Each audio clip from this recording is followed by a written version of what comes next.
Hey everybody, it's David with Rediscover Judaism. Today I want to talk about two stories from the portion of Noah that we read a few weeks ago and that have really stuck with me since. I think these stories are interesting because they're very similar but also very different, and I think it's really interesting to compare the two.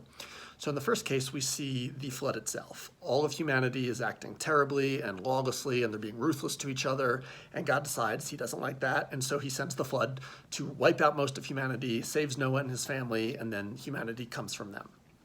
In the second story, at the end of the portion, we see the Tower of Babel. Those descendants of Noah have banded together. They're creating this tower up into the sky to try and challenge God directly.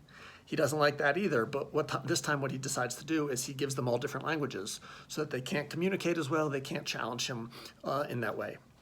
And they end up being spread across the world. So what's interesting is the difference, right? In the first case, people get wiped out, and in the second case, they just get dispersed and have a harder time communicating. I think the takeaway from this is why. The first case, people were being terrible to each other, and in the second case, they were working together.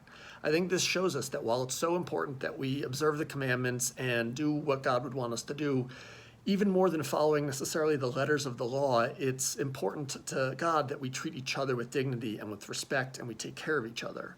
So that's just something that stuck with me, and I wanted to share it with you guys. So have a great day.